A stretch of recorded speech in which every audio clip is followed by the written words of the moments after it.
Hello साथियों, नमस्कार। आपने देखना शुरू कर दिया आपका अपना YouTube channel DS Mishra official, और आपका अपने चैनल पर इस नए वीडियो सेशन के साथ आपका हार्दिक स्वागत करता हूं। और इस वीडियो में बात करने वाला हूं कि बिहार सरकार शिक्षा विभाग के प्राथमिक शिक्षा निदेशक के द्वारा सभी जिला शिक्षा पदाधिकारी को एक पत्र लिखा गया है।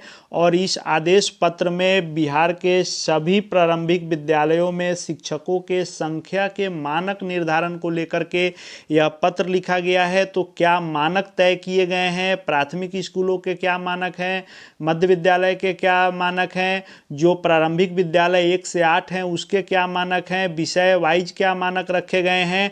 और साथ ही साथ सबसे महत्वपूर्ण जो इस वीडियो में मैं बात करने वाला हूं कि यह जो शिक्षकों के संख्या के मानक निर्धारण के लिए जो यह पत्र जारी किया गया है, इससे प्रत्यक्ष रूप से जो स्थानांतरण होना है, और स्थानांतरण के लिए जो बीपीएससी विद्यालय अध्यापक और विशिष्ट शिक्षक और नियमित शिक्षकों ने आवेदन दिया है, तो स्थानांतरण पर भी इससे पूरी तरह से प्रभाव पड़ेगा और स्थानांतरण भी इसी से तय होगा। साथ ही साथ जो TRE 3 की बहाली चल रही है और इनका जब पदस्थापन होगा TRE 3 का, तो इसी मानक के आधार पर कैसे होगा उस पर बात करूंगा। साथ ही साथ जो TRE 4 की बहाली आने वाली है, तो TRE 4 की बहाली कितनी होगी और कैसे होगी, कैसे रिक्ति निकाली जाएगी, इन सब से संबंधित इस पत्र के आलोक में मैं बात करने वाला हूं। तो वीडियो महत्वपूर्ण होगा, अंत तक मेरे साथ बने रहेंगे। और यदि चैनल से अब तक नहीं जुड़े होंगे तो चैनल को सब्सक्राइब करके बेल आइकन को प्रेस कर लेंगे, ताकि आगे भी जो महत्वपूर्ण वीडियो मेरे द्वारा लाए जाएँ उसकी सूचना आप तक पहुँचती रहे। तो सभी जिला शिक्षा पदाधिकारी को पत्र लिखा गया है और कहा गया है कि 24 जनवरी को जो वीडियो कॉन्फ्रेंसिंग हुई थी शिक्षा विभाग की, उसमें प्रारंभिक विद्यालयों के लिए शिक्षकों के संख्या के मानक निर्धारण करने के लिए अनुरोध किया गया था। आप जान रहे हैं कि सभी जिला शिक्षा पदाधिकारी को पूर्व में ही निर्देशित किया गया है कि रिक्तियों का ब्यौरा ई शिक्षा कोष पोर्टल पर अपलोड करना है, लेकिन जिले ये तय नहीं कर पा रहे थे कि आखिर रिक्ति कैसे अपलोड किया जाए, जिससे यह विलंब हो रहा था। स्थानांतरण इत्यादि सारी प्रक्रिया इससे डिले हो रही थी। तो इसको लेकर के जो मानक तय किए गए हैं, इसके अनुसार बिहार के सभी सरकारी प्राथमिक विद्यालय यानी जो 1 से 5 तक के स्कूल हैं, उसमें कम से कम 5 शिक्षक होंगे, जिसमें 4 शिक्षक और 1 प्रधान शिक्षक होंगे। यह मानक रहेगा 1 to 5 के लिए, लेकिन इसमें अधिक भी होंगे। किस परिस्थिति में उसको यहाँ पर डिफाइन किया गया है कि प्राथमिक विद्यालय 1 से 5 तक का जो मानक है, यदि प्राथमिक विद्यालय 1 से 5 में कुल बच्चों का नामांकन 1 से 120 तक है, तो जिन विद्यालयों के छात्रों का नामांकन 1 से 120 तक है, उसमें मानक संख्या 4 रहेगी, यानी कम से कम 4 शिक्षक रहेंगे और 1 प्रधान शिक्षक रहेंगे, यानी 5 रहेंगे। इसमें शिक्षक का विवरण भी अपलोड होगा कि कितने सहायक शिक्षक हैं, यानी जो पुराने नियमित वाले हैं, कितने बीपीएससी से बहाल विद्यालय अध्यापक हैं, कितने विशिष्ट शिक्षक हैं और कितने नियोजित शिक्षक हैं। साथ ही यदि 121 से 150 तक संख्या है प्राथमिक विद्यालय में, तो 5 शिक्षक रहेंगे और 1 प्रधान शिक्षक रहेंगे। इस तरह से 6 शिक्षक होंगे, मतलब प्रधान शिक्षक लेकर के। और यदि 150 से ऊपर नामांकन है, तो प्रत्येक 40 विद्यार्थी पर 1 शिक्षक होंगे। यह मानक तय किया गया है प्राथमिक विद्यालयों के लिए। साथ ही यह भी है कि प्रत्येक शिक्षक के लिए कम से कम 1 वर्ग कक्ष होना चाहिए। तो ये भी आंकड़ा लिया जाएगा कि किन किन विद्यालयों में वर्ग कक्ष कम है। सामान्यतः 1 to 5 विद्यालयों में वर्ग कक्ष की संख्या बहुत ही कम है। साथ ही शिक्षकों में जो सामान्य पर बहाली होती है 1 to 5, उर्दू में होती है, बांग्ला में होती है, इनका भी वास्तविक आकलन विद्यालय में कितने कमरे उपलब्ध हैं इसके आधार पर किया जाएगा। यानी 1 to 5 का यदि मानक हम इस तरह समझें कि अगर विद्यालय में 1 से लेकर के 120 तक बच्चा है, तो 4 शिक्षक और 1 प्रधान शिक्षक, इस तरह से 5 शिक्षक होंगे कम से कम। यदि विद्यालय में 121 से 150 तक बच्चे हैं, तो 5 शिक्षक होंगे और 1 प्रधान शिक्षक होंगे। इस तरह से 6 शिक्षक होंगे। और यदि 150 से ऊपर है, तो प्रत्येक 40 पर 1 शिक्षक होंगे।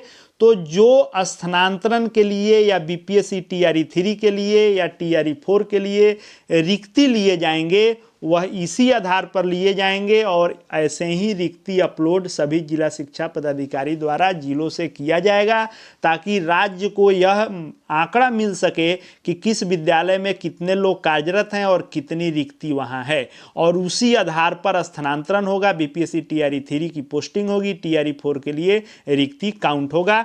तो प्राथमिक विद्यालय के लिए यह है, यानी कम से कम चाहे एक भी बच्चा हो किसी विद्यालय में तो 5 लोग वहां रहेंगे, जिसमें 4 शिक्षक रहेंगे और 1 प्रधान शिक्षक रहेंगे। शिक्षकों में सहायक शिक्षक, विद्यालय अध्यापक, विशिष्ट शिक्षक, नियोजित शिक्षक सभी को मिलाकर के यह संख्या होनी चाहिए, लेकिन किसमें से कितने लोग विद्यालय में हैं यह मांगा जाएगा। अब जैसे मान लीजिए किसी विद्यालय में मिनिमम 5 मानक तय किए गए हैं, लेकिन किसी विद्यालय में 2 ही शिक्षक पहले से हैं, एक मान लीजिए प्रधान अभी बहाल हो जाएंगे, 3 हो जाएंगे, और 1 से 120 तक के बीच में संख्या है, तो यहाँ माना जाएगा कि 2 रिक्ति है। अब इस 2 रिक्ति पर स्थानांतरण करके भी किसी को लाया जा सकता है, टीआरई 3 से बहाल किया जा सकता है।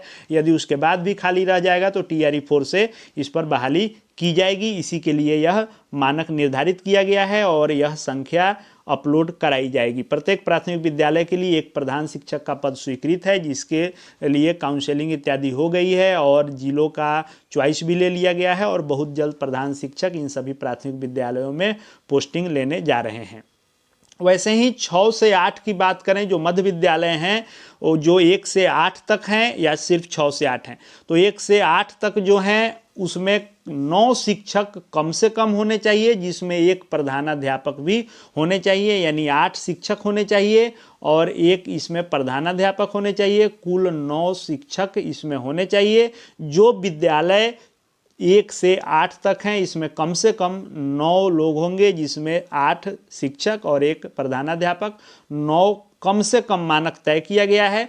तो 1 से 8 के विद्यालय के लिए आप 1 से 5 वाला ऊपर जो हम लोगों ने देखा वही है, और 6 से 8 के लिए इसमें जो जोड़ा गया है वह यह है कि यदि नामांकन 6 से 8 तक के लिए 1 से 105 है तो 4 शिक्षक रखे जाएंगे, जिसमें विज्ञान और गणित के 1, सामाजिक अध्ययन के 1, भाषा हिंदी के 1 और भाषा अंग्रेजी के 1 रखे जाएंगे। और यह आंकड़ा अपलोड करना है कि वर्तमान में कितने सहायक शिक्षक हैं, किस विषय के हैं, कितने विद्यालय अध्यापक हैं, किस विषय के हैं, कितने विशिष्ट शिक्षक हैं, किस विषय के हैं, और कितने नियोजित शिक्षक हैं।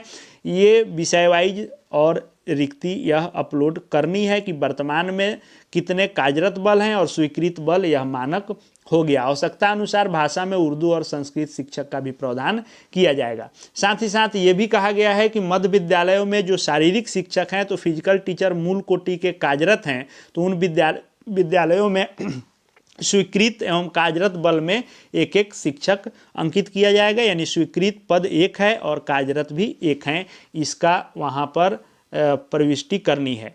साथ ही साथ यदि 105 से अधिक हैं बच्चे 6 से 8 में, तो प्रत्येक 35 विद्यार्थी पर 1 शिक्षक रखे जाएंगे और विषयवार शिक्षकों की संख्या का निर्धारण जिला स्तर पर किया जाएगा। नामांकन अधिक होने की स्थिति में विज्ञान एवं गणित के 1 से अधिक शिक्षक रखे जा सकते हैं। उर्दू एवं संस्कृत पढ़ने वाले विद्यार्थियों को दृष्टिपट रखते हुए इन विषयों के शिक्षक के पद का भी प्रावधान किया जा सकता है। यह जिला तय करेगा कि कहाँ विद्यार्थियों की संख्या कैसी है, उर्दू पढ़ने वाले की है, संस्कृत पढ़ने वाले की है, तो उस विषय पर भी बहाली होगी। साथ ही साथ गणित विज्ञान के भी अधिक शिक्षक रखे जा सकते हैं, और साथ ही 1 प्रधानाध्यापक का पद स्वीकृत है जो मध्य विद्यालय में रहेंगे। इस तरह से 1 से 5 के लिए भी मानक तय किए गए और 6 से 8 के लिए इस तरह टोटली 1 से 8 के लिए मानक जो है वह 9 का रखा गया है, जिसमें 8 शिक्षक और 1 प्रधानाध्यापक रखे जाएंगे। तो 1 to 5 प्राथमिक विद्यालयों में कम से कम 5 बहाली होगी, जो 4 शिक्षक होंगे, 1 प्रधान शिक्षक होंगे। कितने कार्यरत हैं उतना इसमें प्रविष्टि हो जाएगा, बाकी बचे को रिक्ति मानी जाएगी और वह स्थानांतरण टीआरई 3, टीआरई 4 सबके लिए इसका उपयोग किया जाएगा। वैसे ही 6 to 8 के लिए जो मानक रखे गए हैं कि 1 से 105 तक है तो 4 शिक्षक कम से कम चाहिए, और 105 से अधिक है तो प्रत्येक 35 पर एक चाहिए। इसमें कितने हैं, किस विषय के और किस कोटि के, वह जब प्रविष्टि कर दी जाएगी इस शिक्षा कोष पर, तो बाकी जो रिक्ति यहाँ से निकल करके आएगी उसको रिक्त जगह माना जाएगा और आगे इसका उपयोग स्थानांतरण और TRE 3 TRE 4 इन सब के लिए किया जाएगा। साथ ही साथ ये भी कहा गया है कि वैसे माध्यमिक विद्यालय एवं उच्च माध्यमिक विद्यालय जहां वर्ग 1 से 8 तक की कक्षाएं संचालित होती है, यानी जो मिडिल स्कूल थे लेकिन उनको उत्क्रमित करके उच्च माध्यमिक विद्यालय तक किया गया है, तो माध्यमिक या उच्च माध्यमिक विद्यालय हैं जहां 1 से 8 तक की कक्षाएं संचालित है, तो वहां भी 1 से 8 तक का जो संख्या मानक होगा वो ऊपर हम लोगों ने जो कंडिका 2 और 3 में यानी 1 to 5 और 6 to 8 के लिए जो मानक निर्धारित किए गए हैं उसी के अनुसार उन उच्च माध्यमिक विद्यालयों में भी 1 से 8 तक के लिए यह लागू होगा। इसीलिए निर्देश दिया जाता है कि ई शिक्षा कोष पोर्टल पर प्राथमिक मध्य विद्यालयवार शिक्षकों का स्वीकृत बल, आवश्यक शिक्षकों की संख्या से संबंधित आंकड़ों की प्रविष्टि 31/1/2025 तक करना सुनिश्चित करें।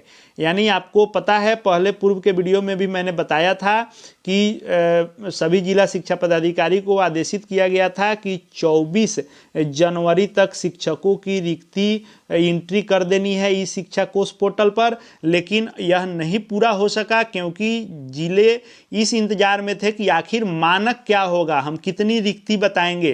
तो इसको लेकर के यह वीडियो कॉन्फ्रेंसिंग के माध्यम से शिक्षा विभाग ने तय किया और उसको यह आदेश पत्र के अनुसार जारी किया गया है। अब इस आदेश पत्र के आलोक में सभी जिला शिक्षा पदाधिकारी इस शिक्षा कोष पोर्टल पर अपलोड करेंगे और यह डेट जो 24 जनवरी था इसको बढ़ा करके 31 जनवरी कर दिया गया है।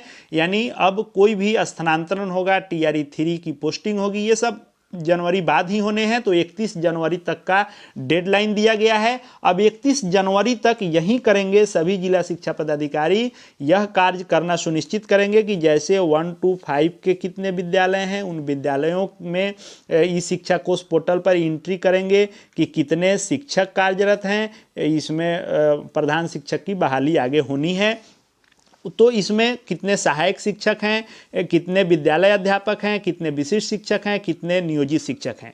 फिर 6 to 8 का वैसे ही करेंगे कि कितने इसमें विद्यालय अध्यापक हैं, कितने विशिष्ट हैं, कितने नियोजित हैं, कितने नियमित हैं पुराने वाले, इन सब का ब्यौरा दर्ज होगा और कितनी इसमें रिक्ति स्वीकृत बल कितने बन रहे हैं। वैसे ही फिर शारीरिक शिक्षक के लिए अपलोड किए जाएंगे और प्रधानाध्यापक हैं कि नहीं 6 to 8 में, ये सब ब्यौरा जिला शिक्षा पदाधिकारी द्वारा अपलोड किया जाएगा। तो 1 to 5 या 6 to 8 में जो स्वीकृत बल है, स्वीकृत बल हो गया जो यह तय किया गया मानक, और जो कार्यरत बल हैं वह अभी वर्तमान में किसी भी कोटि के शिक्षक कार्यरत हैं वह जो है कार्यरत बल हो गया। तो एक तरफ कार्यरत बल भी अपलोड करेंगे, स्वीकृत बल भी अपलोड करेंगे, दोनों का जो डिफरेंस होगा इसका उपयोग आगे स्थानांतरण और TRE 3 की पोस्टिंग और TRE 4 के बहाली के रिक्ति को लेकर के किया जाएगा और यही आंकड़ा माना जाएगा विद्यालयों का इसी मानक के आधार पर।